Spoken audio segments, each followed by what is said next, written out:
என்ன சார், ஏதோ கவலையாக இருக்க மாதிரி இருக்கு. எனக்கு தெரிஞ்சு உங்களுக்கு எந்த பிரச்சனையும் கிடையாது, சந்தோஷமா இருக்கலாமே. ஆமாம் ஐயா, நீ சொல்கிறது கரெக்டு தான். எனக்கு எந்த பிரச்சனையும் இல்லை தான், எந்த கவலையும் இல்லை தான். ஆனால் என் கவலை என்னென்னா, கவலைப்படுறதுக்கு ஒன்றுமே இல்லையேங்கிற கவலையில் இருக்கேன். நீ என்னையா, என்னை பார்த்தா ரொம்ப சந்தோஷமாக இருக்க மாதிரி இருக்கு. அட ஆமாங்க, என்கிட்ட இழக்கிறதுக்கு ஒன்றுமே இல்லை, அதை நினச்சி நான் சந்தோஷப்படுறேன். ஐயோ சாமி, ஆளை விடு. கவலைப்படுறதுக்கு ஒன்றுமே இல்லைன்னு ஒரு கவலையா? Nonsense of super top idiot. இது இவர் இருக்கும்போது சொல்ல முடியாது, அதான் அவர் போன பிறகு சொல்லுது. என்ன டார்லிங், எப்போ பார்த்தாலும் சிரிச்ச முகத்தோடு இருப்பேன், இன்னைக்கு என்ன உன் முகத்தில் சிரிப்பையே காணும்?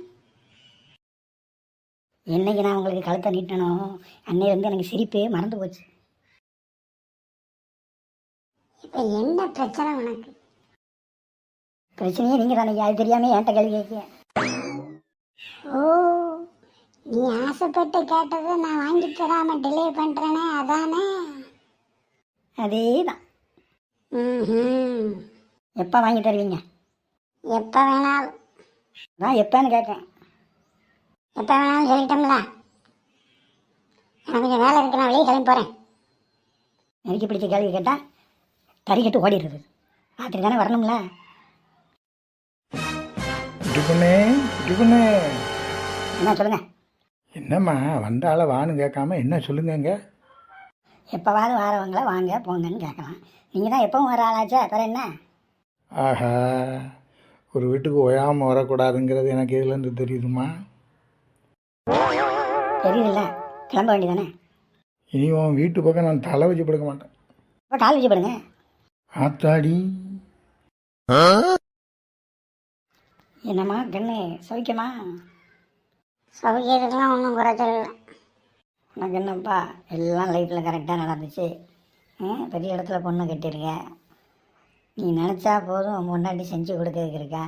நான் அப்படியா, எனக்கு இன்னும் கல்யாணம் ஆக மாட்டேக்கு. 4 தங்கச்சி மேலே கட்டி கொடுத்த பிறகும். மாப்பிள்ள, என்னை பார்த்து புறாமப்படாத. நான் படுத பாடு வெளியே தெரியாது, வெளியே சொன்னால் வைக்க கேடு. கல்யாணமே பண்ணாமல் இருந்துற மாப்பிள்ளை. அதில் வாயை கழுவு. ஜாதகத்தை பார்த்தேன், என் ஜாதகத்தை. சோசியரி பண்ணால் உங்களுக்கு கல்யாண யோகம் வந்திருக்குங்காரு. நீ அபசகனமாக கல்யாணம் பண்ணாதன்னு சொல்லுதேன். சரி, கெட்ட நேரம் வந்துட்டா ஒருத்தன் நல்லது சொன்னாலும் மண்டையில் வராது. என்னடா சும்மா இருந்தவனை கூப்பிட்டு ட்ரீட் கொடுக்கானேன்னு நினைச்சேன்.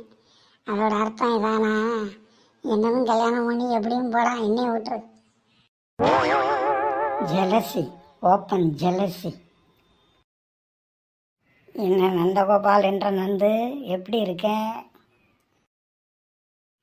நந்து, நான் ரொம்ப நொந்து போயிருக்கேன். என்னப்பா அப்படி நொந்து போயிட்டேன்? நொந்து போனது மட்டும் இல்லை, வெந்து போயிருக்கேன். ஆஃபீஸ் போனால் மேலே ஆஃபீஸர் சொல்ல, வீட்டுக்கு வந்தால் பொண்டாட்டி பிள்ளைகள் சொல்ல, என்ன செய்ய சொல்லுவீங்க? வெளியில் போனால் ஃப்ரெண்ட்ஸு கடன் கேட்டு தொந்தரவு பண்ணுவானோ, இல்லை நான் கடன் கேட்டு அவனோட தொந்தரவு பண்ணுவேன், என்ன செய்ய? அப்படியா, இதைத்தான் சொல்றியா? இதுதான் எல்லார் வாழ்க்கையிலும் இருக்காப்பா. ஒரு விஷயம் நல்லா தெரிஞ்சுக்கோ, பிரச்சனை இல்லாத மனுஷனே கிடையாது. பிரச்சனை இல்லைன்னா அவன் மனுஷனே கிடையாது, அது தெரியுமா? பிரச்சனை இல்லைன்னா அப்போ அவன் யார்? அவனுக்கு பேர் என்ன? அவன் யாருன்னு கேட்காத, அது யாருன்னு கேளு. அதுக்கு பேர் என்ன தெரியுமா? பிணம். பிணத்துக்கு ஏதடா பிரச்சனை? தூக்கி அடக்கம் பண்ண வேண்டியது தான்.